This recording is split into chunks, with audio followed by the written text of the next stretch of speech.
ಒಂದು ಫೋಟೋ ನೋಡಿರ್ತೀವಿ ನಾವು, ಅದರಲ್ಲಿ ಲಲಿತಾ ದೇವಿ ಶಿವನ ಮೇಲೆ ಕೂತಿರ್ತಾರೆ. ಇದು ಎಲ್ರಿಗೂ ಒಂದು ಪ್ರಶ್ನೆ, ದೇವಿ ಯಾಕೆ ಶಿವನ್ ಮೇಲೆ ಕೂತಿರ್ತಾರೆ ಅಂತ. ಈ ಒಂದು ಭಂಗಿಯ ಬಗ್ಗೆ ಅಥವಾ ಈ ಒಂದು ಚಿತ್ರಣದ ಬಗ್ಗೆ ನಮ್ಗೆ ಹೇಳೋದಾದ್ರೆ ಅಮ್ಮ. ಹೌದು, ತುಂಬ ವಿಶೇಷವಾಗಿರ್ತಕ್ಕಂಥ. ಈಗ ಲಲಿತಾದೇವಿ ಅಂತಂದರೆ ನಾವು ಒಂದೊಂದು ಕಡೆ ಒಂದೊಂದು ರೀತಿಯಲ್ಲಿ ನೋಡ್ತಾ ಇರ್ತೀವಿ. ಆದರೆ ಮುಖ್ಯವಾಗಿ ಅದರಲ್ಲಿ ಬರ್ತಕ್ಕಂಥದ್ದು ಪಾಶ ಇಟ್ಕೊಂಡಿರೋದು, ಅಂಕುಶ ಇಟ್ಕೊಂಡಿರೋದು, ಕಬ್ಬಿನ ಜಲ್ಲೆಯನ್ನು ಇಟ್ಕೊಂಡಿರ್ತಾರೆ ಅಮ್ಮನವರು, ಹಾಗೆ ಹೂವಿನ ಬಾಣಗಳನ್ನು ಇಟ್ಕೊಂಡಿರ್ತಾರೆ. ಇನ್ನೊಂದು ಚಿತ್ರದಲ್ಲಿ ನಾವು ನೋಡೋದಾದರೆ ಆಕೆ ಪಂಚಪ್ರೇತಾಸನ ಸೀನ ಅಂತ ಹೇಳ್ತೀವಿ. ಇಲ್ಲಿ ವಿಷ್ಣು, ರುದ್ರ, ಈಶ್ವರ, ಸದಾಶಿವ ಹೀಗೆ ಪಂಚಪ್ರೇತಾಸನ ಸೀನ ಇವ್ರನ್ನೆಲ್ಲರನ್ನು ಸಹ ಮಂಚದ ಕಾಲುಗಳನ್ನಾಗಿ ಮಾಡಿಕೊಂಡು ಆಸನದ ಮೇಲೆ ಸದಾಶಿವನ ಅನ್ನೋ ಅಲಗೆಯ ಮೇಲೆ ತಾಯಿ ಕೂತಿರ್ತಾರೆ.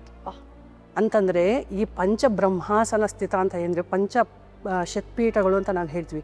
ಪಂಚಬ್ರಹ್ಮ ಸ್ವರೂಪಿಣಿ ಅಂತ ಹೇಳ್ತೀವಿ. ಈ ಪಂಚಬ್ರಹ್ಮರಿಗೆ ಚೈತನ್ಯವನ್ನು ಕೊಡ್ತಕ್ಕಂಥ ತಾಯಿಯಾಗೆ. ಆ ಚೈತನ್ಯನೇ ಇಲ್ಲ, ಪ್ರಾಣನೇ ಇಲ್ಲ ಅಂತಂದರೆ ಅವರು ಪ್ರೇತಾತ್ಮಗಳು ಅಂತ ಅರ್ಥ, ಜೀವ ಇಲ್ಲದ ಶಕ್ತಿಗಳು. ಅಂತಹ ಪಂಚಬ್ರಹ್ಮರಿಗೂ ಸಹ ಶಕ್ತಿಯನ್ನು ನೀಡ್ತಕ್ಕಂಥವಳು, ಚೈತನ್ಯವನ್ನು ನೀಡ್ತಕ್ಕಂಥವಳು ಆ ಲಲಿತಾ ತ್ರಿಪುರ ಸುಂದರಿ, ಅಖಿಲಾಂಡ ಕೋಟಿ ಬ್ರಹ್ಮಾಂಡ ನಾಯಕಿ ಆಕೆ. ಹಾಗಾಗಿ ಆ ರೂಪದಲ್ಲಿ ಆ ಒಂದು ಆಸನವನ್ನು ಮಾಡಿ ಅಮ್ಮನವನ್ನ ಆ ರೂಪದಲ್ಲಿ ತೋರಿಸ್ತಾ ಇರ್ತಾರೆ. ಜೀವಾತ್ಮ ಪರಮಾತ್ಮ ಒಂದಾಗಬೇಕು ಅಂದರೆ ಅಮ್ಮನವರ ಕೃಪೆ ಇರಬೇಕು. ಆ ನಿಟ್ಟಿನಲ್ಲಿ ಆ ಒಂದು ಸಿಂಹಾಸನದ ಮೇಲೆ ಅಮ್ಮನವ್ರನ್ನ ಕೂರಿಸಿರ್ತಾರೆ.